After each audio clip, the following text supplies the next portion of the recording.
আমরা প্রাথমিকভাবে আমাদের অন্তর্বর্তীকালীন সরকারের জন্য সরকারের প্রধান উপদেষ্টা হিসেবে সর্বজন গ্রহণযোগ্য নোবেল পুরস্কার বিজয়ী আন্তর্জাতিক খ্যাতিসম্পন্ন ব্যক্তিত্ব ডক্টর মোহাম্মদ ইউনূসের নাম প্রস্তাব করেছিলাম এবং আজকে মহামান্য রাষ্ট্রপতিও সম্মতি দিয়েছেন ডক্টর মোহাম্মদ ইউনূসকে প্রধান করেই অন্তর্বর্তীকালীন সরকার দ্রুত সময়ের মধ্যে গঠন করা হবে।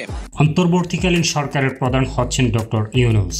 নোবেল বিজয়ী অর্থনীতিবিদ ডক্টর মোহাম্মদ ইউনূসকে অন্তর্বর্তীকালীন সরকারের প্রধান করার সিদ্ধান্ত হয়েছে। বৈষম্য বিরোধী ছাত্র আন্দোলনের প্রতিনিধি দল ও ৩ বাহিনীর প্রধানের সঙ্গে রাষ্ট্রপতি মোহাম্মদ শাহাবুদ্দিনের বৈঠকে এ সিদ্ধান্ত নেওয়া হয়। মঙ্গলবার রাতে বৈঠক শেষে এ তথ্য নিশ্চিত করেছেন রাষ্ট্রপতির প্রেস সচিব জয়নাল আবেদিন। তিনি বলেন, রাষ্ট্রপতির সঙ্গে ৩ বাহিনীর প্রধান ও বৈষম্য বিরোধী ছাত্র আন্দোলনের প্রতিনিধি দলের বৈঠকে এ সিদ্ধান্ত নেওয়া হয়েছে।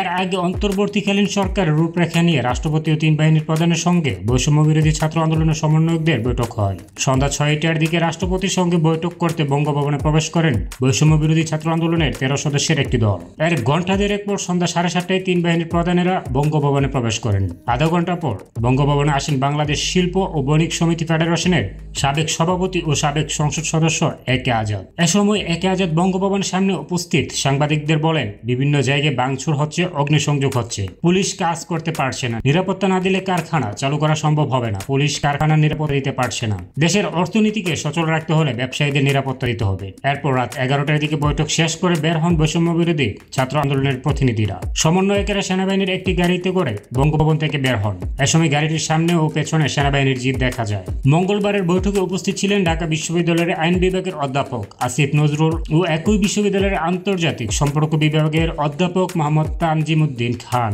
রাত 11টায় সমন্বয়কেরা বের হলেও এই 2 শিক্ষক 3 বাহিনীর প্রধান ও একে আজাদ তখনও বঙ্গভবনের ভেতরে অবস্থান করছিলেন।